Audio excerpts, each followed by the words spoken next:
So I think wealth is an attitude. If you feel like you're so happy and so content with what you have, you are already wealthy. But if you have if you have to struggle every day and you cannot find happiness either in your business or in personal life, I think you're not wealthy, even if you have billions in your bank account. Hey everyone, this episode is brought to you by our sponsor BetterHelp, an online counseling company with the mission to make professional counseling accessible, affordable, and convenient. I hope you enjoy. Hey everybody, welcome to Impact Theory. Today's guest is best-selling author Ken Honda, an international phenomenon trained by the Warren Buffett of Japan. He's written more than 50 books on personal finance and sold more than 7 million copies worldwide. His work bridges the gap between money management and self-development, and he's the first person from Japan to be inducted into the Transformational Leadership Council. By putting his own theories into practice, he was able to retire at just 29 and now spends his time writing, speaking, and publishing on what he's learned about money and human nature and helping people develop a healthy and sustainable relationship with their finances, regardless of the economy. Ken, welcome to the show, man. Thank you, Tom. I feel so honored to be here. It's early in the morning and you're in the evening, and this is more fun doing this. Dude, I love that, man. And so you're obviously in Japan right now for anybody wondering. So time zones for us are very, very different, but really excited. And one thing I wanted to talk about is that, like, how much of what you're doing do you think is uniquely Japanese? I have been to a lot of places in the world, and there are few places where I felt the cultural difference more palpably than in Tokyo. And I'm just curious how much that has influence the way that you think about money? You know, as you said, my mentors have been teaching me so many things about money, but from a very different perspectives, mostly from Zen approach. So it's not, Western people tend to think that I need more money to be happy, but instead Zen approach is how can you find satisfaction in what you have? So it's not a matter of how much money you make or how much money you have. It's more about your attitude toward money. And the relationship you have with money gives you happiness or miserable life. So you really have to be careful with what you have. What are some of the tenets of Zen? So I studied Zen. I got really hardcore into Taoism when I was younger, like way hardcore, which led me then to studying Buddhism. I would definitely never claim to say that I practiced it, but studied Buddhism a fair amount.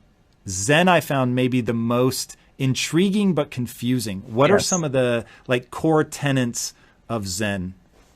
So I had this opportunity to meet my mentor later on. His name is Wahe Takeda. So when I asked him to teach about money, he said his first lesson is forget about money. So I was so confused. Yeah, one of the things that I found super confusing, and people, where I was going is the notion of a Zen koan. And this is something that people probably in the US anyway be tangentially familiar with. The most famous one we talk about is what is the sound of one hand clapping? And there are many Zen koans which are like beyond confusing. And of course, the idea is once you understand sort of the absurdity of the question itself, and of course, I'm doing this from a logical perspective, and Zen is, I think, meant to be very different than that. But just to give people an anchor point, once you understand the absurdity of the question, then it's like you're a step closer to enlightenment. So when he said forget about money, what was he trying to get you to? Like, what does that mean? Because obviously it's not truly forget that it exists. Yes. So what does he mean? So I think he meant about where I focus. Because if you want money, you have to forget about money. You have to forget about what you can give to other people, how much service you can give out to the world, and then you receive money. So he was telling me not to focus on money because money is the end result of what we get after serving the world. So instead of focusing on what you get, you have to really focus on what you give. And our life is in the middle of giving and receiving. So unless we receive well, unless we give well, we can receive. So we are in this cycle of appreciation or resentment. Either cycle you're in, your life exists. So if you start appreciating your life about everything, including money, your life will be filled with money and appreciation.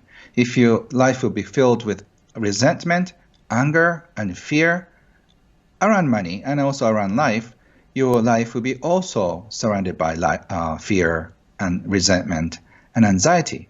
So he taught me how to focus instead of just getting the end result of money. And he was very well respected because he was talking about philanthropy. So I'm teaching about happiness and money ever since. Yeah, the idea that he's been so incredibly successful obviously lends a lot of credence to the things that he says. Mm-hmm. And one of the things that I wanted to understand better about his teachings to you and your teachings, you've written so prolifically. Mm-hmm. What is it like? How does it get that big? How does the topic sort of expand so far? What is it that people are getting wrong? And what are some of the like universal principles that are going to lead people to, I'll say wealth, and it's probably worth defining. How would you define wealth? And then we'll go back to those two questions. In my mind, wealth is an emotion. It doesn't really matter how much you have, how much you make. Because I've interviewed over the course of my career, I've interviewed many millionaires and billionaires, and some of them are very unhappy and very upset with everything. I'm sure you've met some happy ones and very unhappy ones. So, and also among the people who are struggling with life, there are also happy people and unhappy people. So I think wealth is an attitude. If you feel like you're so happy and so content with what you have, you are already wealthy. But if you have to struggle every day and you cannot find happiness either in your business or in personal life, I think you're not wealthy, even if you have billions in your bank account. But that doesn't mean that you don't have to have money. That's what I like about your approach is there is a recognition. So part of the reason that I think that people continue to strive for money, I lived the nightmare of money can't buy you happiness. I had heard 1,000 people tell me that money wasn't going to buy me happiness, that, pursuing money outright was going to end up being a problem. And I still had to do it. And when I ran into the wall of, oh, really, truly, money cannot buy you happiness, how is it that I ended up here when all the people told me that this was going to be the outcome? Why did I have to walk this path? Like, why couldn't I just accept their wisdom? And I realized that one of the things that people don't talk about is that money really is powerful. Money is, you call it energy, I'll call it power. Like money gives you the ability to close your eyes, imagine something that you want to create, and then open your eyes and actually be able to do it. And if you have the skill set, of course. Yeah. And so there's real utility in money. And when people talk about, and I've heard you say before, I don't want to get too spiritual, like I want to keep this grounded. And I think that that's really important because if you tell people, hey, forget about money because money doesn't matter, there's going to be a turnoff. But if you tell people, hey, forget about money because it's going to reorient your mindset, it's going to change your behaviors, it's going to align your behaviors to something that's actually going to allow you to generate actual money, then I think that it draws people in a little bit more. So with that context, I want to go back to the two questions. So what are the mistakes that people make and what are some universal things people need to understand if they actually want to be wealthy in the way that you just defined? So I think most of us, the biggest problem, I think, especially today, is that we are so afraid of money. And so as much as we want money, we are so scared of it. So why do you say that? I think that hit me as very counterintuitive. Why do you think people are scared of money? It's because of a money trauma. I call it money wounds that we've had since our childhood. We used to have some, unless your parents are perfect, and unfortunately it's not the case in any culture. So we've been scolded about money. We spent too much, we wasted the money, or we denied karate lesson or soccer lesson or ballet lesson or piano lessons because it's expensive. Some of my friends were taught, you are not worth it. Well, that's a big blow. So we've been denied so many times around money. So that's why as much as we want money, because we feel money can buy happiness or money can buy at least freedom. But at the same time, money have been abused us for so many ways. So as much as we want to get close to it, But if we get too close to it, we get burns or like hurt. So for a lot of people, money is a mystery person. So how do they begin to change that relationship? I'm assuming some of this is going to be just narrative around how they talk to themselves about money. What do you advise people? You have to start watching your language.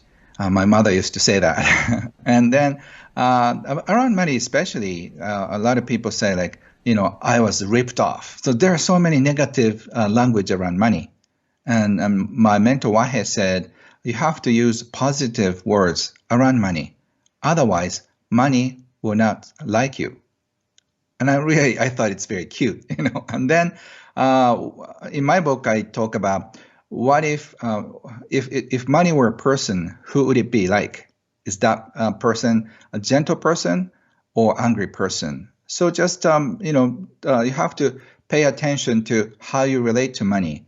If you just feel like money is just a thing, like you don't care, but if you don't care, you end up being in debt.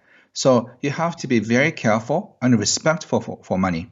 For some Japanese people, actually, one of my students made futon, bed for a wallet.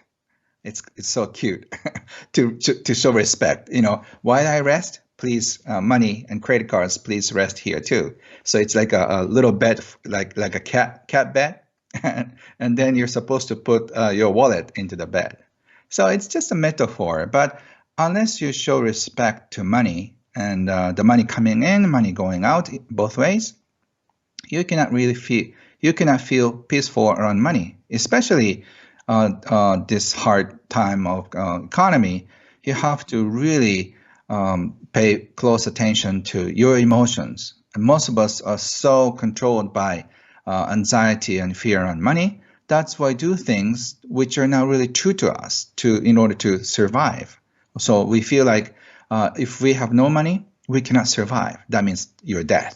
So the funny switch is turned on. I think it's our survival mechanism. 200 years ago or 300 years ago, everybody was a farmer. Nobody's, probably don't use much money. But now, unless you have money, you cannot buy food. So money and survival are so tied in your system. So as people begin to tell themselves a new narrative, they build the futon bed for their wallet, they think about who that person is, and I'm guessing a lot of people are going to think of that person as abusive or, they wander off and they don't have a good relationship with that. So how do they begin to change their mindset around that? How do they begin to turn that narrative? Do you tell them to imagine somebody who is kind or gentle? What is that process? So since we've been abused, we feel like we've been abused by this person. We're a little scared of this person, right? So I think the first step is actually the step that my mentor Wahe Takeda taught me. That is, arigato your money. Thank your money. When money comes in, either in a form of government check or a salary or commission or whatever the money you receive, you say, thank you, arigato. Thank you, money, for coming in. Because in these days, it's so rare to find you and pay you. Somebody pays you, right? It either could be government or your husband, wife, or your clients. There are so many other people who do the similar job that you do, but they chose you to pay you. So there are millions of reasons to appreciate for the money.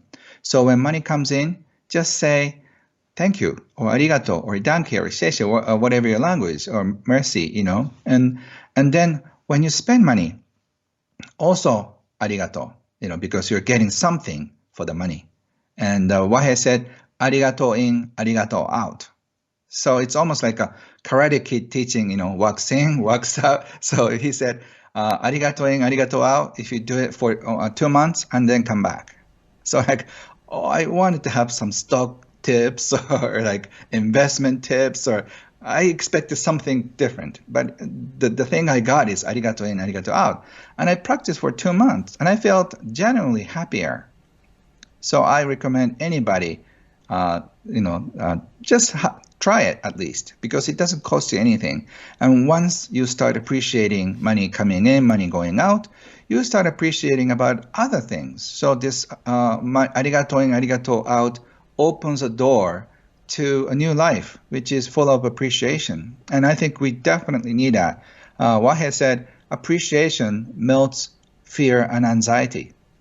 So if you start, and if you keep appreciating money coming and going out, you cannot worry about money at the same time, because a human mind can focus one thing at a time. So Wahei has a very interesting, unique trick of sort of like changing our wire in our brain.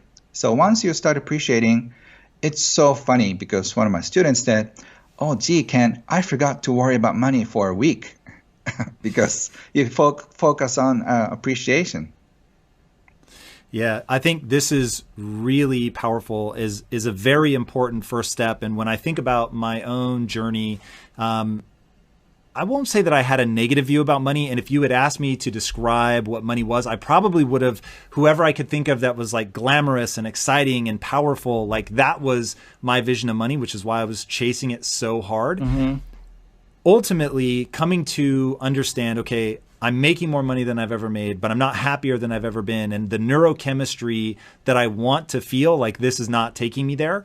And so I began to, what I began to do was change my behavior. So I changed my story about money, that what I flipped over into was the only thing that matters is feeling alive.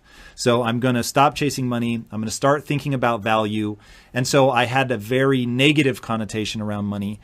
And I just said, look, I'm going to set that aside for now. And I'm just going to pursue fulfillment. I'm going to do things that add value to people's lives. I'm going to work to improve myself. That was a huge part for me, was always wanting to get better myself. Mm-hmm. And what I found was I needed both. I needed a change of mindset. I needed to stop thinking money was going to solve my problems, but I also needed to change my behaviors. And ultimately, no one is ever going to think their way to success. I think that you have to think in a new way that is advantageous, but you have to act in a new way that's advantageous. So after, when you do the wax on, wax off, like eventually we do find ourselves in a karate tournament and we really do have to fight. Yes. So what does that look like, especially now in this crazy economy that we're going through right now?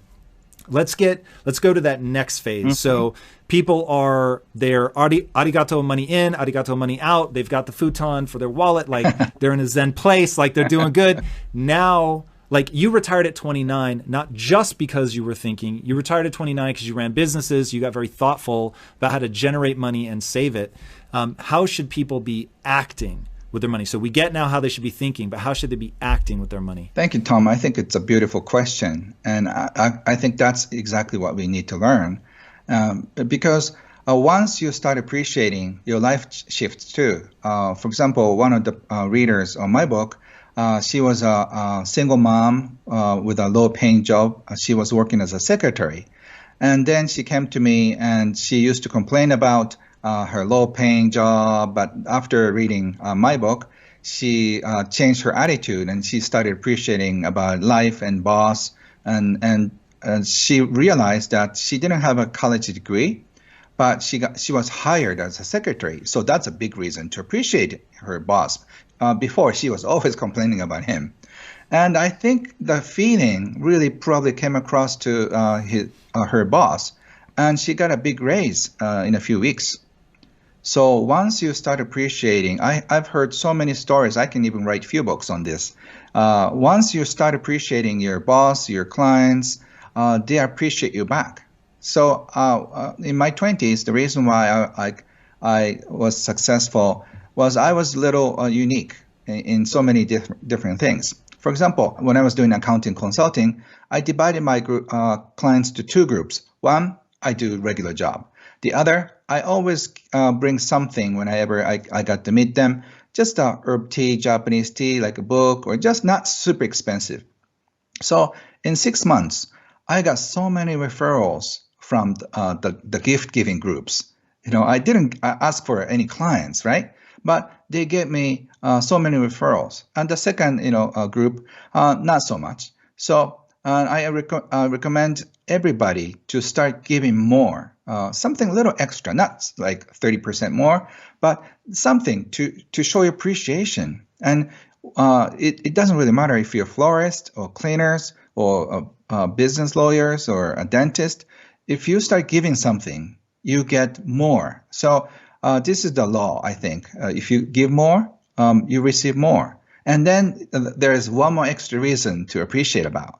So your life would shift. So your whole energy would be so different and so content. And I think people want to do business with happier people. People don't want to go with people who are very depressed. So the people with radiance of appreciation often attracts more people and more opportunities. So this is not a new age or spiritual thing. It's a practice to appreciate more. So what you appreciate appreciates. And I think it's so simple. So start appreciating about money is the first step. And then second step is start appreciating what you have. And if you start sharing what you have, I call it gift. All of us have gifts. I've written probably like half of my books, 20 books on how to discover your gifts and monetize them. Because we're born, each of us is born with a special gift and something to be shared with this planet. And if you can find it, and if you can improve it, and you can polish it, and just share with a society, I think that translates into money. So I wrote a national bestseller, Do What You Love and Make Sure Money Follows You. So it's very important. You have to have both. So talk to me about that. So hearing you, I've heard you say that before, that you've written that many books on finding your gifts. So one, I'd like to know what that process is. I'm not a big believer, and it'll be interesting to see your take on this. I'm not a big believer that we're born with something. But I think that we can polish, like you're saying, and really turn that into something. How do people find it? And then how do they polish it? I taught probably personally over hundreds of thousands of people, through seminars and my coaching. I do big events, a few thousand people at a time. And I do a lot of Q&As. So I have this track record of how people found their gifts. And some people find them when they're very young. When you're 5 or 6 or 7, your neighbor finds out that you're very good at chess, and then he ends up being champion. I've interviewed a Japanese champion once, and some geniuses are found that way. But most of us are not that way, right? We're not Olympic athletes, or we're not superstars. So most of us are not born with only one gift. We are born with several mediocre gifts. I think I had a gift of speaking. I had a gift of teaching. I had the gift of making jokes. I make jokes all the time. And money could be very boring. And money there are so many funny stories, especially couples. But anyway, so there are many gifts, small gifts, but you have to multiply them, and then you become one and only. So I know where you're going with that. Before we get to how you chain them together, how do you find them? Because what you just said really resonates with me. You've got minor gifts, mediocre gifts, I think was your exact phrase. I love that. Okay, so you've got these mediocre things inside of you. How do you find them? Like I don't know that people, and I know what the 3 things that you chain together are, and that'll be really interesting to hear you talk about that, especially the third one, which you haven't mentioned yet. How do people identify that? And maybe you walking us through how you found your 3 will be super useful. So, some people find it by coincidence. Some people find out that your friend would say, "Hey, Ken, you're good at speaking." Like, what? Because gifts are a funny thing. It comes so naturally out of you, so you don't even notice it. So even if you're good at singing, you're good at speaking, you're good at connecting people, that's another gift. Yeah, I think you have the special gift of connecting people too.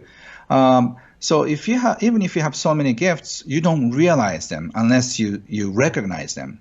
And oftentimes I do guide people to find their gifts, and in the process they realize like, oh gee, all these years I've known that I had the gift, but I never recognized it as a gift.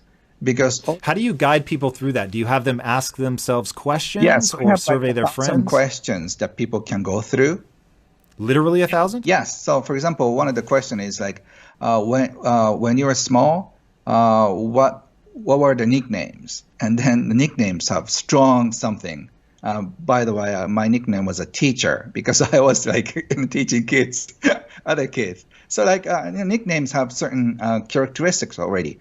Or like when you were kids, what were you scolded for?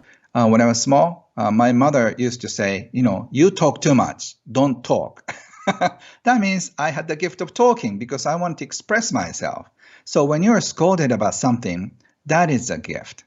But you thought it's a negative. It's your actually it's your flaws instead of thinking it's a gift. So there are thousands of questions, and then when you just show light on that, you realize, wow, I just never thought that I had so many gifts. And then once you kind of like recognize one by one, and then start sharing without thinking much. You don't have to be, at this point, you don't have to be strategic about what's going to happen, because it's fun things will come out. You never know. I've seen so many fun miracles happening to people's lives. So you discover certain gifts, and then once you realize the gifts will come out on its own. It's so interesting organic mechanism that because you're so inspired by sharing your gifts, because more you share, your people will love it, and your listeners will love your shows. They're waiting for your shows. They'll be upset if you just get a sick leave or something, right? So like people give you energy. So once this cycle starts and you appreciate them for supporting you, it grows and grows and grows exponentially. And then when that happens, you don't want to stop. And then at some level, it will translate into money. So that's let's talk about that. So there's a gap there that I think a lot of people fall into and don't know how to get out of. So yes. Let's say that they do the exercise, they think about what they were into when they were young, they think about what they got scolded for, nicknames, all of that stuff, just things that they find interesting, and they go, okay, cool, these are the things that I think that it's a mediocre talent, but I'm willing to polish it and make it bigger. How do they monetize that? Like, how do they actually turn that into money? Yeah, so that is a miracle and also a fun part of life, because you never know. One of my students was an insurance salesperson, and he didn't sell a lot because he didn't want to push people. I'm sure a lot of people can relate to that. And one day he was told to do cold calls. So he had to go to the one big house where there was a German Shepherd, and then he knew that he loves dogs. And some people, dog lovers, dogs know who they are. So when he was in the house and he didn't, and it says beware of dog, but he didn't really care. So the dog didn't really shout at him and bark at him. And the owner, grandmother, was so impressed because everybody was harassed by this dog, mailman and the delivery man. And so she thought it's interesting. So why don't you come up to my house and have a cup of tea? And then he was invited in, and then she fell in love with this guy because, whoever her dog loves this person means he's a good man. And then she was a head figure in this entire neighborhood, so he could sell so many insurance policies. And later on, he found this dog club, and then they do only barbecues, they do nothing but with dogs, by the riverside. And they go on a trip, and so all he does is not selling insurance. But since he's surrounded by so many people, there is a need for insurance, he gets it. There's another insurance salesperson who she loved cooking, so she kind of like did the cooking classes, right, for free. And the cooking classes grew, and she ended up being the cooking class teacher. But she sold so many insurance policies on the way, and she found more passion in cooking. So she quit the insurance business. But in the process of expressing and finding who you are, happy money follows you. So forget about money is that teaching. But at the same time, don't forget it completely. You have to make both ends meet. So that's, I have this accounting consulting background, so I'm a very practical person. So you have to make sure all the bills are paid in appreciation, and at the same time, grow your energy.